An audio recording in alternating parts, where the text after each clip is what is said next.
Bombshells at the UFO hearing in Congress today. I'm going to go over everything you need to know, everything you missed, all the footage, and we'll see just how dramatic it got.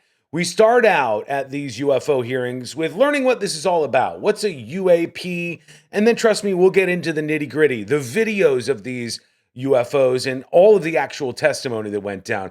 We learned some interesting stuff today. Let's get started. It's a privilege to be here with you today to address your questions regarding unidentified aerial phenomenon, or UAP. What are UAP? Put simply, UAP are airborne objects that, when encountered, cannot be immediately identified. However, it is the Department's contention that by combining appropriately structured, collected data with rigorous scientific analysis, any object that we encounter can likely be isolated, characterized, identified, and if necessary, mitigated. Mitigated. I like this line. Mitigated means we can blow it up. That's what we're looking for here.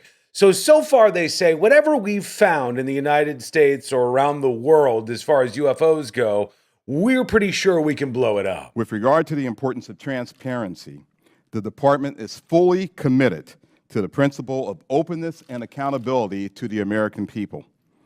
However, we are also mindful of our obligation to protect sensitive sources and methods.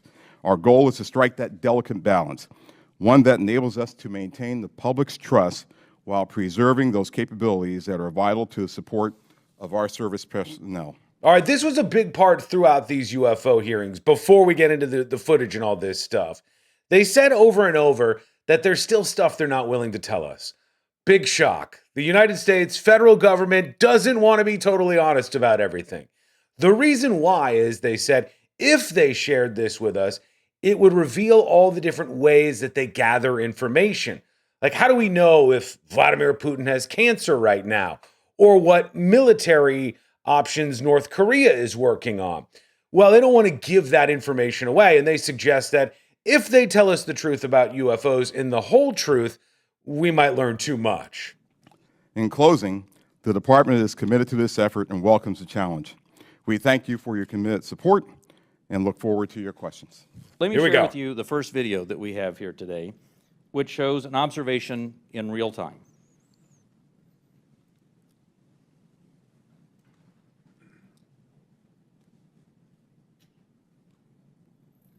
There it was. Seriously? In many cases, that's all that a report may include. So many things stand out about this. One, the federal government, good for you for using VLC Media Player. Look at you go. Second, what? There's nothing there. And in many other cases, we have far less than this. Far less than this is nothing, I assure you. In both the unclassified and classified versions of the preliminary assessment released by the Office of the Director of National Intelligence last June, this often limited amount of high-quality data and reporting hampers our ability to draw firm conclusions about the nature or intent of UAP. As detailed in the ODNI report, if and when individual UAP incidents are resolved, they likely fall into one of 5 potential explanatory categories. All right. Airborne clutter, natural atmospheric phenomena, U.S. government or U.S. industry developmental programs, foreign adversary systems, or a other bin that allows for a holding bin of difficult cases and for the possibility of surprise and potential scientific discovery. Really? So number 5 seems to be the real UFO category as we traditionally would view it. Let me know in the comments below, do you think there actually are UFOs out there? Are you a believer? Now let's go further into this hearing today. Let me show you a couple of another video and image taken years apart in different areas. In this video, U.S. Navy personnel recorded what appears to be triangles, some flashing, recorded several years ago, off the coast of the United States. This was recorded while the U.S. Navy ship observed a number of small unmanned aerial systems in the area. And importantly, the video was taken through night vision goggles with a single lens reflex camera. These remained unresolved for several years. You can tell us what it is? I mean, that's pretty cool looking. Of those 144, 18 of them reportedly appear to exhibit unusual flight characteristics, appear to demonstrate advanced technology, and some of them appeared to remain stationary in winds aloft, move against the wind, maneuver abruptly, or move at considerable speed without discernible means of propulsion. That's pretty intriguing. Yeah. And if you're able to answer this in this setting, are we aware of any foreign adversary capable of moving objects without any discernible means of propulsion? I think I would, without discernible means of propulsion, I would say that we're not aware of any adversary that can move an object without discernible means of propulsion. So that's why in some of these videos, they really have no explanation. They say whatever they saw appear to be propelled by something that is unknown to man. Like it's not an engine or a propulsion that we would recognize.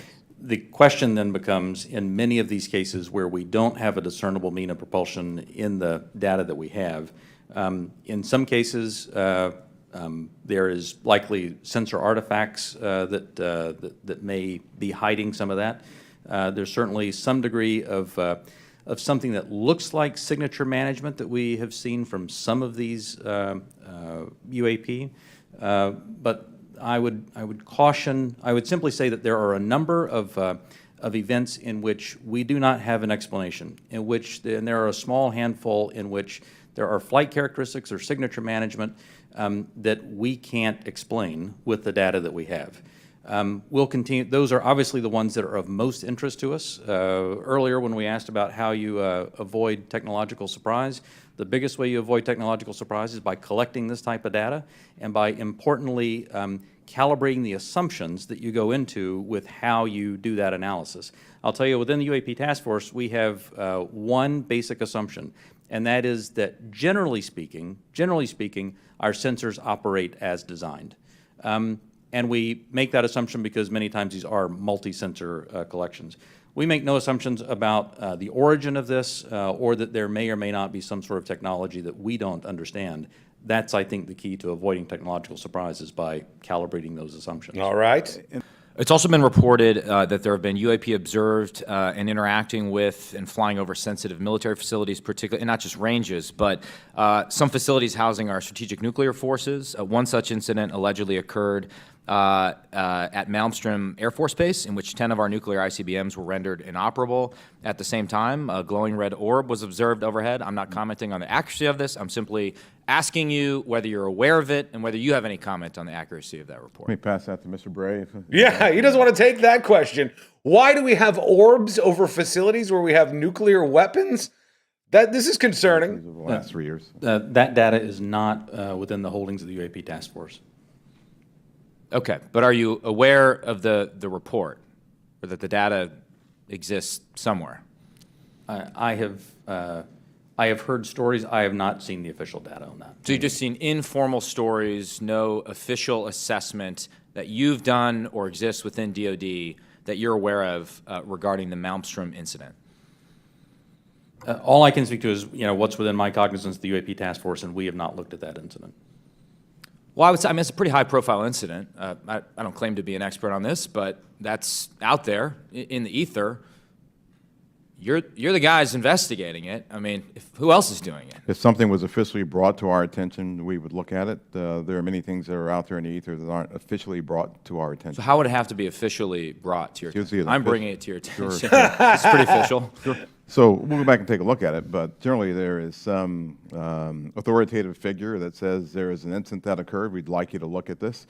But in terms of just tracking what may be in the media that says that something occurred at this time, at this place, there are probably a lot of leads that we would have to follow up on. I don't think we have a resource to do that right now. Well, I don't know about you, but I'm already getting the vibe here that this isn't the federal government being as open and honest as they could have been or should have been about the existence of UFOs or UAPs or whatever you want to call them.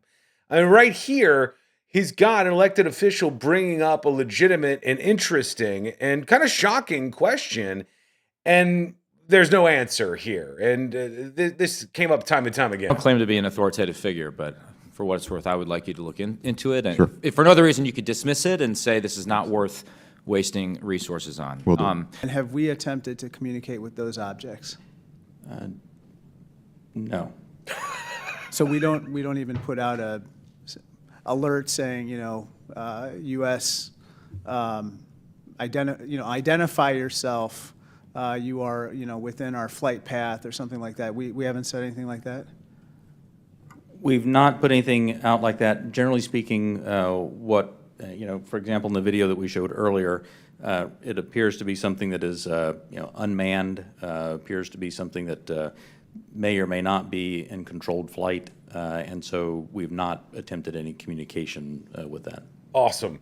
Okay, so, and I assume we've never discharged any armaments against a UAP, correct? That's correct. How about wreckage? Have we come across any wreckage of any kind of object that has now been examined by you? Oh, now this is a good question. Give me a yes. Give me a federal government. Give me a yes. The UAP task force doesn't have any wreckage that isn't explainable, that isn't consistent with being of terrestrial origin.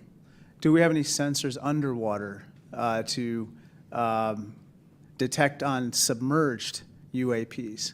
Anything that is in the ocean or in the seas? So I think that would be more appropriately addressed in closed session, sir. Okay. Basically, it sounds Interesting. like we have a good partnership. Interesting. They didn't want to talk about what was underwater and whether or not they're monitoring underseas activities as they are on Earth and, above ground, I guess I should say. FAA. But apart from FAA, we don't have partnerships with other agencies or other entities that might be tracking so that we could enlarge our data set to make comparisons. So we will. So that's the goal of this next effort will be to expand that relationship with the rest of government and the interagency. Right. With that, I want to thank you all for taking the time out. I also want to thank my colleagues on both sides of the aisle for participating in this very historical and important hearing. I think it's one of the few times we can demonstrate some degree of bipartisanship That's true. around UAPs and UFOs. So I love it. Appreciate it. What do you think? Is the government still being too cagey about UFOs? I saw a lot of deflection here, and they didn't really get down into anything of great interest. I mean, if that first video that they showed, if that's indicative of what the federal government needs as far as an example that something is happening that needs to be looked into, if this video equates to evidence for us, come on. The federal government has something far better There it was. and higher quality than this video to prove UAF or UAP or UFO, whatever you want to call them, to prove this to be a thing or to be a fiction. Let me know what you think in the comments below, and if you think these hearings are going to go anywhere. This is a summation of all of the stuff that was actually interesting. There was a whole lot more that will put you to sleep even more so than this maybe did. Facebook.com/thenewsjunkie, hit that follow button. YouTube.com/thenewsjunkie, hit subscribe. Thank you for watching as always, and we'll talk to you again real soon.